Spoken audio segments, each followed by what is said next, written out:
Hello everyone, welcome back to my YouTube channel geography का live. आज के इस वीडियो में हम लोग डिस्कस करेंगे डेमोग्राफिक ट्रांजिशन थ्योरी।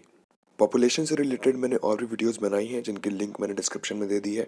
और इससे पहले मैंने माल्थस की जो पॉपुलेशन के थ्योरी है, जो माल्थस के व्यूज़ हैं, उसके बारे में डिस्कशन किया था। इस वीडियो में हम लोग डेमोग्राफिक ट्रांजिशन थ्योरी क्या है, कैसे इवॉल्व हुई, कौन कौन से स्कॉलर्स इस थ्योरी में इन्वॉल्व थे, इस थ्योरी में जो स्टेजेस हैं और ग्राफ जो इसमें बनाया जाता है उसको भी डिस्कस करेंगे। और लास्ट में हम लोग इसके क्रिटिसिज्म भी डिस्कस करेंगे। अगर आपको इस पूरे वीडियो लेक्चर का पीडीएफ चाहिए तो प्लीज़ आप मेरे टेलीग्राम चैनल को ज्वाइन करिए। उस चैनल पे आपको ज्योग्राफी से रिलेटेड बहुत सारे पीडीएफ्स, बहुत सारे क्विजेस, बहुत सारी लेटेस्ट इन्फॉर्मेशन जानने को मिलेगी। टेलीग्राम चैनल की लिंक है वो मैंने डिस्क्रिप्शन में दे दी है, आप वहाँ से उसको फॉलो कर सकते हैं। So now let's start with the main content of the video. So basically, what is demographic transition? So basically, demographic transition refers to the process of change in population growth due to changes in mortality and fertility levels that countries go through in response to industrialization. मतलब किसी भी particular country या particular reason में जो population growth जो level है उसमें जो चेंजेस हो रहे हैं उसी को हम लोग डेमोग्राफिक ट्रांजिशन कहते हैं। मतलब किसी भी कंट्री या कंट्रीज में जो पॉपुलेशन ग्रोथ के चेंज होने का प्रोसेस है उसी को ही डेमोग्राफिक ट्रांजिशन बोला जाता है। और ये जो पॉपुलेशन चेंज हो रही है, पॉपुलेशन ग्रोथ रेट चेंज हो रही है, ये किस वजह से चेंज हो रही है? It is due to the changes in mortality and fertility levels. Mortality मतलब डेथ रेट और फर्टिलिटी लेवल्स मतलब बर्थ रेट। सो मोर्टेलिटी और फर्टिलिटी लेवल्स में जो चेंजेस हो रहे हैं उसकी वजह से किसी कंट्री या कंट्रीज की कैसे पॉपुलेशन चेंज हो रहा है उसी को डेमोग्राफिक ट्रांजिशन बोला जाता है। और ये जो मोर्टेलिटी और फर्टिलिटी लेवल्स चेंज हो रहे हैं, ऑल्टर कर रहे हैं किसी भी कंट्री में, वो किस वजह से ऑल्टर कर रहे हैं? That is due to the change in structure of economy. मतलब एक एग्रेरियन इकोनॉमी से इंडस्ट्रियलाइज इकोनॉमी की तरफ जब कंट्री मूव करती है तब सेवरल चेंजेस देखे जाते हैं सोसाइटी में, जिसकी वजह से पॉपुलेशन भी चेंज होती है, जिसको भी हम लोग आगे डिस्कशन करेंगे डिटेल में। अब हम लोग देखेंगे कि डेमोग्राफिक ट्रांजिशन थ्योरी इवॉल्व कैसे हुई, कैसे इस कॉन्सेप्ट का इवोल्यूशन हुआ। तो सबसे पहले ट्रांजिशन के बारे में वॉरेन थॉमसन ने बताया था, जो कि 1929 में। उन्होंने कंट्रीज को 3 ग्रुप्स में डिवाइड कर दिया, group A, group B and group C. और ये जो ग्रुप्स थे ये किस बेसिस पे डिवाइड किए उन्होंने? Population, birth rates and death rates. तो जो ग्रुप ए वाले कंट्रीज थे उसमें low mortality, rapid decline in fertility and population growth first is stationary and then it declines. मतलब पहले पॉपुलेशन स्थिर है, स्टेशनरी है, उसके बाद पॉपुलेशन डिक्रीज करना स्टार्ट कर देती है। उसके बाद ग्रुप बी में उन्होंने रखा कि birth rate and death rate दोनों डिक्लाइन करते हैं। ओके, वो ये बोलते हैं कि डेथ रेट पहले डिक्लाइन करते हैं बर्थ रेट से, इसलिए पहले मतलब स्टार्टिंग में पॉपुलेशन बहुत रैपिड ग्रोथ से बढ़ती है, उसके बाद धीरे धीरे स्टेशनरी हो जाती है। एंड लास्ट में उन्होंने ग्रुप सी बताया, जिसमें उन्होंने बताया कि बर्थ रेट और डेथ रेट एकदम नेग्लिजिबल हैं और population is under control. So Thompson के हिसाब से जो डेमोग्राफिक ट्रांजिशन होता है वो ग्रुप सी से ग्रुप बी और ग्रुप ए। मतलब अगर कोई कंट्री है तो वो पहले ग्रुप सी में आएगी, उसके बाद उसका ट्रांजिशन होकर ग्रुप बी में जाएगी और लास्टली ग्रुप ए में जाएगी जब पॉपुलेशन उसकी स्टेशनरी हो जाएगी या डिक्लाइन करने लगेगी। सो ये तो हो गए थॉमसन के व्यूज़। इसके बाद हम लोग डिस्कस करेंगे कार्ल सॉन्डर्स के व्यूज़। कार्ल ने वेस्टर्न यूरोपियन कंट्रीज़ का डेटा एनालिसिस किया और उन्होंने अपनी डेमोग्राफिक ट्रांजिशन थ्योरी दी। उनके पास डेटा रिस्ट्रिक्शंस की वजह से वो पूरे वर्ल्ड की कंट्रीज़ को के बारे में नहीं पढ़ पाए और उन्होंने जो बहुत सी कंट्रीज़ में जो डेमोग्राफिक चेंजेस हो रहे हैं उसको डिस्कस किया। बहुत से स्कॉलर्स कार्ल सॉन्डर्स को ही डेमोग्राफिक ट्रांजिशन थ्योरी का रियल फाउंडर मानते हैं। देखिए जो पहली लाइन लिखी है, Carl Saunders describes what later came to be known as the demographic transition. मतलब जो कार्ल सॉन्डर्स ने डिस्क्राइब किया था वही बाद में डेमोग्राफिक ट्रांजिशन थ्योरी के रूप में आई। उसके बाद जो मॉडर्न डेमोग्राफिक ट्रांजिशन थ्योरी है that was formulated by the office of population research in Princeton university. और ये जो थ्योरी जो कि प्रिंसटन यूनिवर्सिटी के रिसर्च हाउस ने पब्लिश की थी, ये बेस्ड थी F.W. नोटेस्टाइन और के डेविस के पेपर्स के ऊपर। सो जो नोटेस्टाइन और डेविस ने जो अपने व्यूज़ रखे थे, 2 पेपर्स पब्लिश किए थे, उसके बेसिस पे जो प्रिंसटन यूनिवर्सिटी की जो रिसर्च ऑर्गेनाइजेशन थी उसने डेमोग्राफिक ट्रांजिशन थ्योरी दी थी। सो अब दूसरा चीज़ ये है कि जो डेमोग्राफिक ट्रांजिशन है, ये वर्ड नोटिस कॉइन किया था। ओके, सो अगर किसी एग्जाम में पूछा जाए who coined the term demographic transition, then you will say notice. फिर कंफ्यूजन ये रहती है कि रियल फाउंडर कौन है डेमोग्राफिक ट्रांजिशन थ्योरी का। सो बहुत से स्कॉलर्स कार्ल सॉन्डर्स को मानते हैं और बहुत से स्कॉलर्स नोटिस्टीन और थॉमसन को मानते हैं। सो आप ये मान के चलो, अगर ये क्वेश्चन आता है founder of demographic transition theory, तो उसमें या तो कार्ल सॉन्डर्स ऑप्शन दिया होगा या नोटिस्टाइन या थॉमसन का ऑप्शन दिया होगा, दोनों में से कोई एक ही ऑप्शन दिए होंगे। Okay, so now let's start with the main demographic transition theory. So demographic transition theory, जिसको मैंने बहुत जगह DTT नाम से लिखा है, सो जहाँ पर भी DTT लिखा है उसका मतलब है demographic transition theory. So basically ये थ्योरी क्या पोस्टुलेट करती है कि कैसे कंट्री में डेमोग्राफिक ट्रांजिशंस हो रहे हैं, किसी भी कंट्री का पॉपुलेशन स्ट्रक्चर, पॉपुलेशन कंपोजिशन कैसे चेंज हो रहा है, कि कैसे एक पर्टिकुलर रीजन या पर्टिकुलर कंट्री जहाँ हाई फर्टिलिटी और हाई मोर्टेलिटी है, वो कैसे लो फर्टिलिटी और लो मोर्टेलिटी के एरिया में कन्वर्ट हो रहा है या चेंज हो रहा है या उसका ट्रांजिशन हो रहा है। ओके, और कैसे एक सोसाइटी जो कि डोमिनेंटली रूरल एग्रेरियन सोसाइटी हुआ करती थी, और वो कैसे अर्बन इंडस्ट्रियल और लिटरेट सोसाइटी में चेंज हो रही है। सो इसी की स्टडी, इसी का जो कॉन्सेप्ट है, इसको हम लोग डेमोग्राफिक ट्रांजिशन थ्योरी में स्टडी करते हैं। सो डेमोग्राफिक ट्रांजिशन थ्योरी को पढ़ने के लिए 3 हाइपोथेसिस इन्वॉल्व हैं इस थ्योरी में। पहली है the decline in mortality comes before the decline of fertility, मतलब जो डेथ रेट में डिक्लाइन होगा वो बर्थ रेट में डिक्लाइन होने से पहले होगा। ओके, उसके बाद fertility eventually declines to match mortality, मतलब जब पहले डेथ रेट डिक्लाइन करना स्टार्ट कर दिया तो उस डेथ रेट के डिक्लाइन को मैच करने के लिए फर्टिलिटी रेट यानी कि बर्थ रेट भी डिक्लाइन करना स्टार्ट करने लगेगा। And the last point, social and economic transformation of the society takes simultaneously with its demographic transformation, मतलब जैसे जैसे एक सोसाइटी में डेमोग्राफिक ट्रांजिशन होंगे, मतलब फर्टिलिटी और मोर्टेलिटी डिक्लाइन करेगा, वैसे ही सोसाइटी का सोशल और इकोनॉमिक ट्रांसफॉर्मेशन भी होगा साइमल्टेनियसली। ओके, सो ये तो हो गया डेमोग्राफिक ट्रांजिशन का इंट्रोडक्शन। अब इसकी स्टेजेस की बात करते हैं, जो कि सबसे इंपॉर्टेंट पार्ट है। सो डेमोग्राफिक ट्रांजिशन मॉडल जो है वो 3 to 5 स्टेजेस को सजेस्ट करता है। ओके, जो थॉमसन और नोटिस्टाइन ने दिए थे डेमोग्राफिक ट्रांजिशन पे, उसको टाइम टू टाइम उसका रिफॉर्मेशन और रिफॉर्मुलेशन किया गया, और उसके बेसिस पे 3 to 5 स्टेजेस बताए गए डेमोग्राफिक ट्रांजिशन में। सो ये स्टेजेस कौन कौन सी हैं? पहली high stationary, second early expanding, third late declining, fourth low stationary and fifth declining stage. So ये तो हो गई पांचों स्टेजेस के बारे में। अब हम लोग इनको डिटेल में डिस्कशन करते हैं कि ये कैसे स्टार्ट होती हैं और कैसे एंड होती हैं। सो जो पहली स्टेज है वो है हाई स्टेशनरी स्टेज या हाई स्टेशनरी फेज। स्टेशनरी का मतलब क्या होता है? रुका हुआ, यानी कि स्थिर। ओके, सो इस स्टेज में है जो मेन कैरेक्टरिस्टिक कि both high birth and high death rates, मतलब बर्थ रेट और डेथ रेट दोनों के ही रेट्स हाई हैं, यानी कि ज़्यादा हैं। और जो इस स्टेज पे जो इकोनॉमी है, जो कंट्री की इकोनॉमी है, वो बेसिकली एग्रेरियन है। एग्रेरियन मतलब ज़्यादातर मेजॉरिटी ऑफ जो है वो एग्रीकल्चरल या एलाइड एक्टिविटीज़ में इन्वॉल्व है।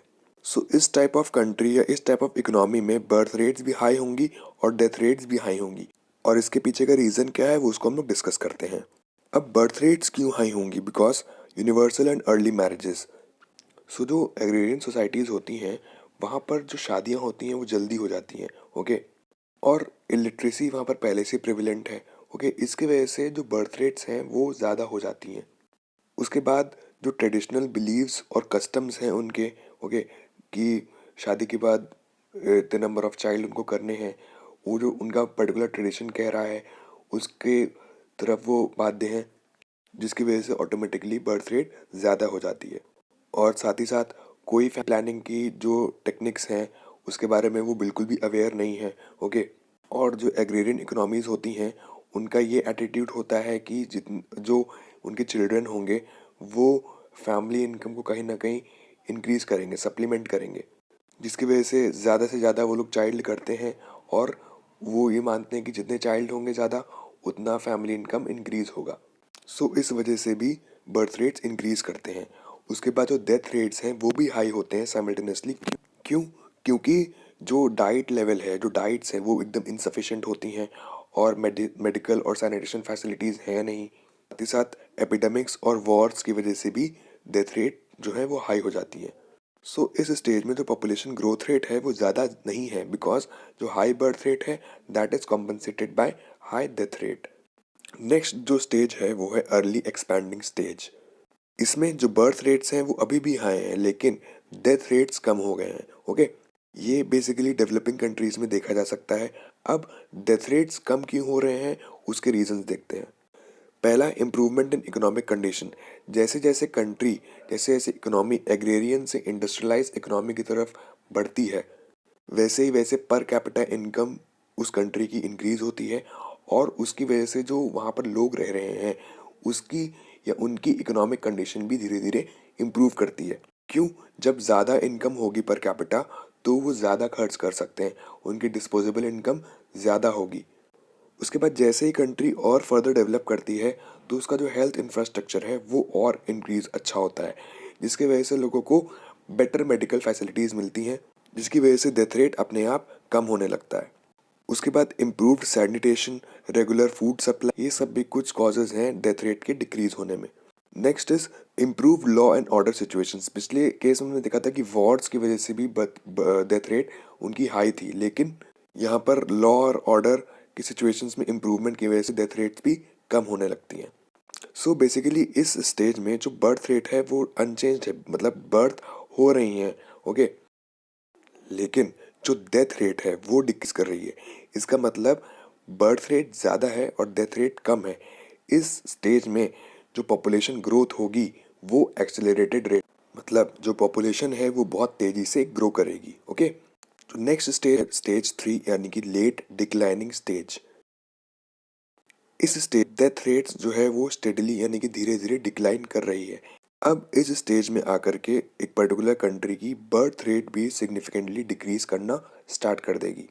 और इस फेज में हम लोग ये भी देखेंगे कि जो कंट्री का इकोनॉमिकल स्ट्रक्चर है, ओके, या मोड ऑफ इकोनॉमी है, वो प्योरली एग्रेरियन से इंडस्ट्रियल की तरफ चेंज हो रहा है। ओके, साथ ही साथ इस फेज में अर्बनाइजेशन बहुत ही तेज़ी से होता है, बहुत तेज़ी से लोग शहरों की तरफ मूव करते हैं।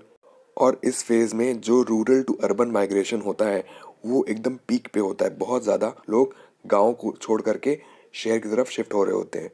सो हम लोग अब ये देखते हैं कि इस स्टेज में, इस पर्टिकुलर स्टेज में बर्थ रेट डिक्लाइन क्यों कर रही है। अब बर्थ रेट डिक्लाइन इसलिए कर रही है बिकॉज इस स्टेज में जो लोग हैं वो अब एजुकेटेड हो चुके हैं, वो पढ़े लिखे हो चुके हैं। ओके, मतलब इस स्टेज में आकर के लोगों के अंदर बहुत सारी कॉन्शियसनेस या जागरूकता डेवलप हो चुकी है। और अब ये जागरूकता बहुत सारे एस्पेक्ट्स में डेवलप हुई है, जैसे कि अब लोगों को जो लार्ज फैमिली रखने का जो ड्रॉबैक है, क्या नुकसान है बड़ी फैमिली रखने का, वो रियलाइज़ होना स्टार्ट हो चुके हैं। इस फेज़ में आकर के जो मैरिज की एज है वो बढ़ जाती है, पोस्टपोनमेंट ऑफ मैरिजेस देखने को मिलते हैं। और साथ ही साथ जो लोग हैं वो स्मॉल फैमिली को अडॉप्ट करना स्टार्ट कर देते हैं। इस फेज़ में आकर के एजुकेशन लेवल इंक्रीज कर जाता है और पीपल, जो लोग हैं, वो सुपरस्टिशन और ऑर्थोडॉक्स यानी कि जो रूढ़िवादी सोच है या जो पिछड़ी सोच है उसको रिजेक्ट करना स्टार्ट कर देते हैं, जैसे कि desire for male child etcetera.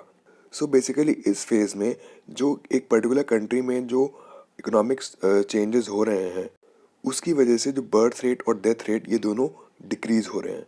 यानी कि हम ये बोल सकते हैं किसी भी कंट्री में जो अर्बनाइजेशन, इंडस्ट्रियलाइजेशन और मॉडर्नाइजेशन, ये तीनों फैक्टर्स इस स्टेज में साइमल्टेनियसली काम करते हैं जो एक कंट्री है उसकी बर्थ रेट को डिक्रीज करने के लिए।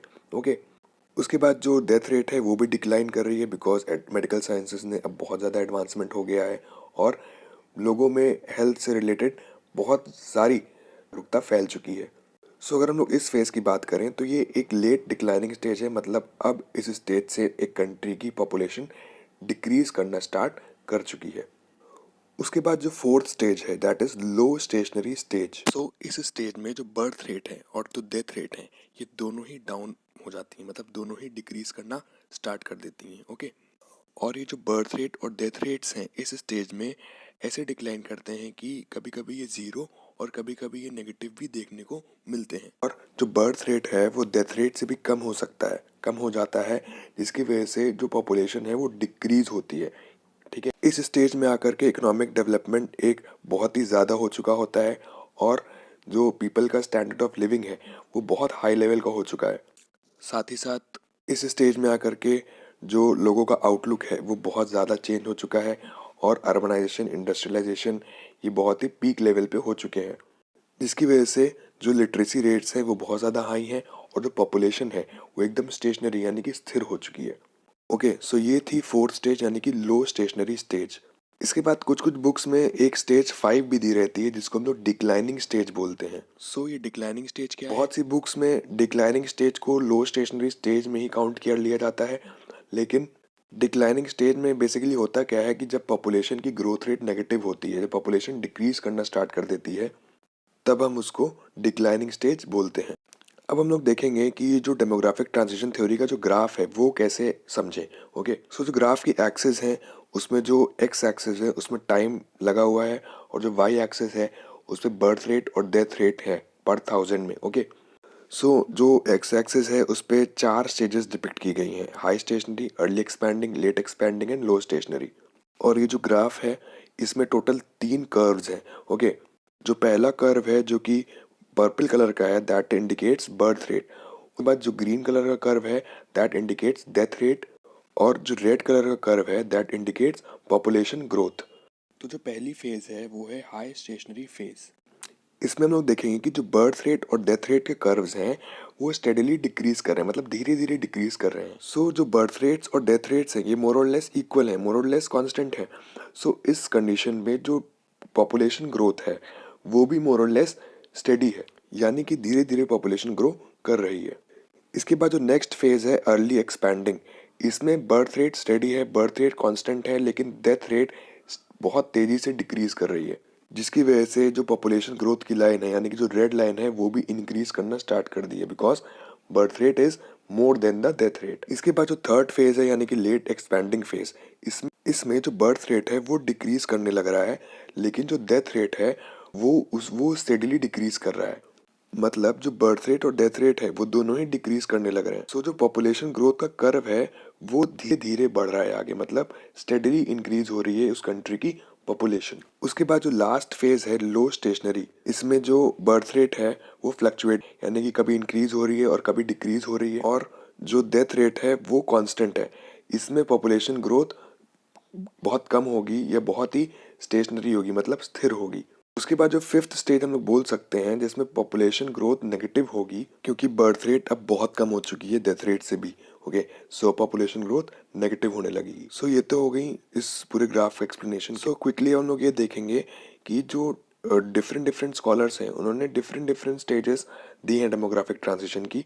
इस पूरी टेबल को आप ध्यान से देख लीजिएगा, बिकॉज कॉम्पिटिटिव एग्जाम के पॉइंट ऑफ व्यू से ये बहुत इंपॉर्टेंट टेबल है। सो उनको हम लोग एक बार ब्रीफली देखते हैं।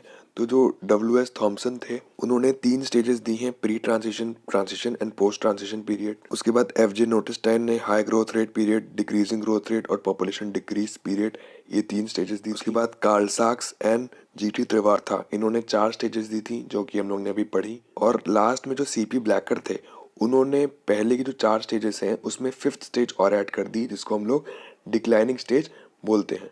लास्टली हम लोग देखेंगे इस थ्योरी के क्रिटिसिजम्स। ओके, तो पहला क्रिटिसिज्म है sequences of stages not uniform और सीक्वेंशियल। तो जो इस थ्योरी के क्रिटिक्स हैं वो ये कहते हैं कि ये जो थ्योरी है ये कुछ कंट्रीज पे तो अप्लाई, लेकिन बहुत सी कंट्रीज इसमें ऐसी हैं जो इसकी स्टेजेस को ओबे नहीं करती हैं, जैसे कि कुछ ईस्टर्न और साउथ यूरोपियन कंट्रीज में, जैसे कि स्पेन, इसमें जो फर्टिलिटी रेट्स हैं वो डिक्लाइन कर रही थी, लेकिन मोर्टेलिटी रेट्स तब भी हाई थी।